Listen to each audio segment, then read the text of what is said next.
goodness, you've been here the whole day. You guys are completely amazing. Thank you so much.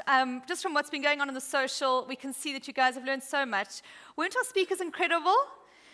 Mark Tomlinson, hey, Melody de Jager, Anne Richardson, Heather, they're just absolute gems, and I really appreciate everything that they brought and delivered to us. And I can promise you now that I believe that your parenting will be enhanced by what you've learned today, because we've learned things about our babies that many of us didn't know. Now, I'm going to just tell you a very short story.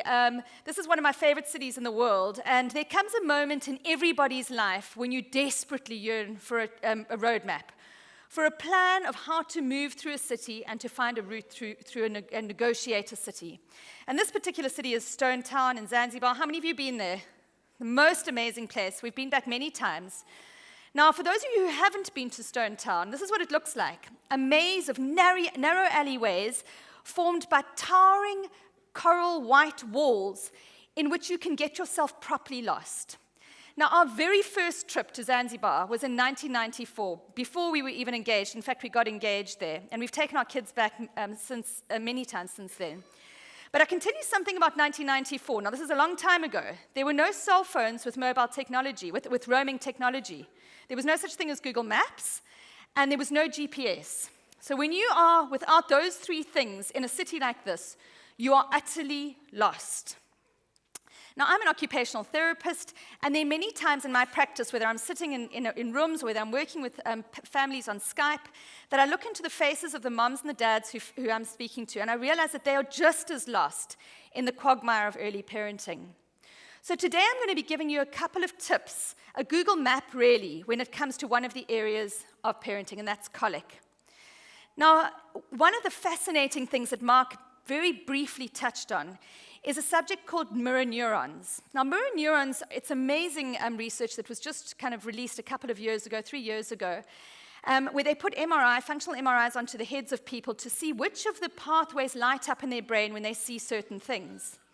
And what they found, which was absolutely incredible, is that when you look into another person's face and you see an emotion on their face, the exact same neural pathway that lights up in that person's brain, reflecting that emotion, lights up in your brain. And they're starting to understand that this is the base of empathy, which means that when you look at somebody who's crying, if you're watching a sad movie, you can feel like crying too, and you actually can literally feel the emotion in that person's face. Fabulous, absolutely groundbreaking research that gives us a snapshot into how empathy develops. The problem is that this is the face that many of us are faced with when we're parenting our babies. And you can just imagine what this elicits in us if those mirror neurons are correct. It elicits feelings of anxiety, of sadness, of desperation, of wanting to stop the crying, because it makes us feel very, very uncomfortable. And when it comes to colic and crying, this is what many of us are dealing with on a day-to-day basis. So I'm going to talk about a couple of things that you need to know when it comes to colic. And for those of you who are parents of babies who are over 6 weeks of age, or maybe even 12 weeks of age, this might be something that is part of your recent history. For those of you who are pregnant, these nuggets that you're going to hear now are going to prevent your baby from having colic in the next few months.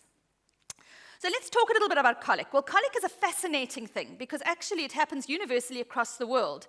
They've done research in Manhattan, they've done research in the Kalahari, and they found that babies across the world have the same pattern of crying, and that is what we call the crying curve. And when we come to crying, we had to come up with a definition for it because it used to be called paroxysmal early infant crying, which was never going to catch on because nobody can really say it. So they came up with this word colic, which means abdominal discomfort, and so they always thought it had to do with what went on in the tummy, and I'm going to talk about how much of that is true and not just now. But when we talk about colic, there was a gentleman called Wessels in the 1960s who came up with the Wessels rule of threes, and the Wessels rule of threes were that a baby had to be crying for 3 hours of the day, for 3 days of the week, for more than 3 weeks in a stretch, and that was called colic. So if your baby was doing that much crying, they were called colicky babies, or they had colic. Now, what's interesting about colic is that it doesn't happen in the first 2 weeks of life. In fact, in the first 2 weeks of your baby's life, you will have what we call the honeymoon period. And this is the period of time in which, do you remember this in your marriage, when he used to cover the cheese, bring you flowers, put down the toilet seat? Do you remember that? Okay, that's the honeymoon period, and babies do exactly this for us. They give us 2 weeks in which everything goes according to plan. And in fact, if your friend phones you in those first 2 weeks and says, how's it going with your baby? You'll say, I got an angel. I got a baby who's feeding 4 hourly, sleeping in between. I'm getting everything done. I even managed to get to the hairdresser today. I've got this waxed. I'm a brilliant parent. My baby's a brilliant baby. Come 10 to 14 days, unfortunately, the honeymoon for many babies ends. And you can see on this colic curve that that's when the crying starts. There's almost very little crying before then. And for any of you who do have a baby who's crying a lot before 10 days, you would want to go and just have them checked out with your clinic sister. Maybe there's something with the umbilical cord. Maybe they're not well, because most babies, by far the majority, 90% of babies cry very little in the first 2 weeks. But at around 2 weeks, the crying starts, and then a fascinating thing happens. In all cultures across the whole world, crying escalates until 6 weeks of age. And at 6 weeks of age, something starts to shift, and your baby starts to settle. And part of the theory there is that at 6 weeks, 90% of babies start to smile and make eye contact and engage. Many babies do it earlier than that, but most babies are doing it at 6 weeks. And suddenly they have a new form of communication, and suddenly things get a little bit easier. And then what happens to the colic curve is it drops off. By 12 weeks, it's gone entirely, and suddenly you are at the other side. And it's only 10% of babies that actually continue to cry beyond that, and they're very unusual, and those are the babies that will end up seeing a therapist like me.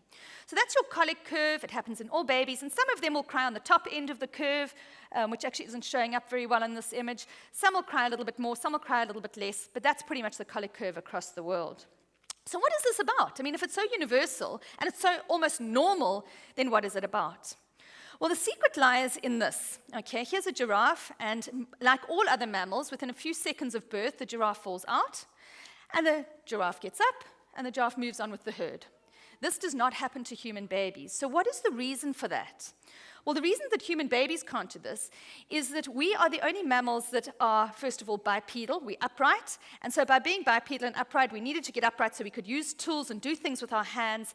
And so the shape and the size of our pelvises as women had to change. And so suddenly the size of the baby that we can birth through these pelvises changes. But the second thing is, have a look at the size of that baby's head. Okay? I wouldn't want to birth that baby's neck and that baby's legs, but I wouldn't mind birthing that baby's head. It's tiny compared to the rest of its body. Where the human brain and the human baby has got so much going on in those incredible brains, which we heard from Mark earlier, that our human babies' heads are much bigger in proportion to our pelvises than any other mammal. So what happens? Well, in order for your baby to be born as mature as a giraffe, for instance, or in fact a chimpanzee was where the research was done, you would need to carry your baby for 21 months. Okay? How many of you right now are about to carry a baby for 21 months? No one, not a chance. So we birth our babies very immature, and that is the root cause of colic, and I'm going to talk around those immaturities. But before I get onto that, I want to tell you that there's a huge positive in birthing a baby immature. The huge positive is that these little lives are dependent on us for a relative, compared to other animals, a relatively very long period of time. And so what does that allow us to do? That allows us to socialize our babies. That allows us to teach them empathy. It allows us to teach them social norms and language.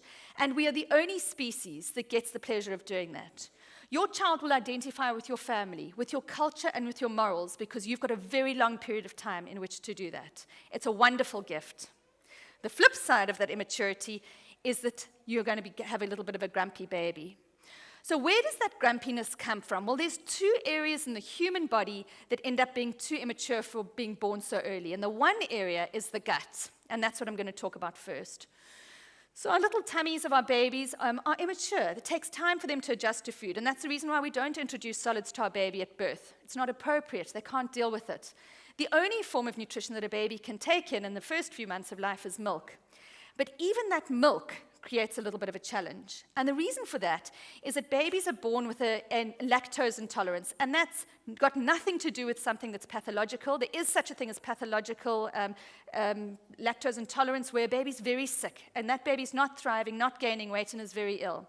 For other babies, they're just having a little bit of a challenge keeping up with producing enough lactase, which is the enzyme that breaks down the milk sugar of lactose. They just can't keep up with the speed of production for the amount of milk sugar that's coming through in your milk. And by the way, this is all milk. Any mammal's milk, whether it's cow's milk, whether it's breast milk, all contains lactose. And your baby takes time to get used to it, and shortly, by the end of the 3-month period, is able to deal quite happily with it. So what can you do about that? Well, the first thing you're going to do is wait it out, okay? Your baby will catch up. Their tummy will start to be able to digest that milk nicely. The second thing is just watch how much you're overloading their system with milk. And, this once your milk supply is established, and right early on this morning, you can probably hardly remember it, but when we heard Britta's video talk this morning, we heard about how you need to feed on demand to establish milk supply, a very important part of breastfeeding. Having said that, if you're constantly feeding, in other words, every hour you're finding you're feeding to soothe your baby, you could actually be making the problem worse because you're overloading an already overloaded tummy with even more milk sugars. So just watch that feeding for comfort too much in the early days because it can create a little bit more irritability. The other thing that you can do is use a product such as the Colic product, which has got lactase in it, the enzymes, which helps to break down the lactose. And you can use that for breastfed babies or for bottle-fed babies. If you're breastfeeding, you just express a bit, put a couple of drops in the milk, feed it to your baby ahead of your breastfeed, and that'll just help them to start to digest that lactose a little bit better. So the first immaturity is your gut immaturity. Your baby will outgrow it, and there are a couple of simple strategies you can use. So that's your first thing, settle your little one's digestive system. The second thing is that your baby's brain is very immature. Now, your baby has come from the most ideal sensory world into uterine environment. It is calm, it is quiet, it is tight. There is no sensory overload in there. It's the perfect environment for the brain to develop. Out they come into a space that has bright lights, light touch, noise, different smells, different visual input. And that can cause a baby to become totally overloaded, and colic is very associated with overstimulation. That's one of the reasons why colic classically happens between 5 and 8 in the evening, because your baby's got to the end of the day, is overtired, overstimulated, and can't cope with any more stimulation. So one of the strategies that you can use is to make sure your baby sleeps regularly. Annie touched on it earlier. She spoke about those awake times. The awake time for a newborn baby, who would be in the colicky period, is 45 minutes to 60 minutes. Now, for any of us who are breastfeeding, we'll know that a whole breastfeed and a change of the nappy in the middle is about 40 minutes. It can take a very long time. So you're literally having enough time to just feed, a little bit of cuddles, maybe a little baby massage, burp, feed, and off back to sleep again. And if you follow those awake times with your newborn baby, I can promise you that you're much less likely to have a colicky baby. So that's your first tip in terms of neurological immaturity. Make sure your baby has some downtime. Make sure that they can have some defrag while they sleep. The second tip is to watch for the sensory soothers. And I loved to hear Heather's talk today, those 5 S's, 7 S's, however you want to call them, those S's are the things that create the sensory soothing. And Heather just covered them so wonderfully. Swaddling is fabulous. If there's only one tool that you take away today, I know Heather might have said something else. Everybody's had their one thing to take away. For me, it's swaddling. That deep pressure of the arms towards the midline inhibit the reflexes, which move your baby's arms away from midline and make them more fractious. And it also gives them the sense of being back in the womb. So swaddling is important. The second thing is sucking. For some unknown reason, there's a story out there that babies shouldn't have dummies. I have no idea where that comes from because I think it's the most stupid piece of wisdom ever out there. Babies need to suck. There are more touch receptors around their mouth than anywhere else on their body. It doesn't matter what they suck. They can suck a dummy, a thumb, or your breast, but they will derive an enormous amount of soothing comfort from sucking. The problem, obviously, with the breast is that if you are overloading the digestive system, maybe it's possibly not always the best strategy. But certainly dummies, if you've got a very colicky baby, don't leave this out of the toolkit. Make sure that your baby has access to a dummy. And then finally, give your baby time to develop and time to come into the world and to wake up.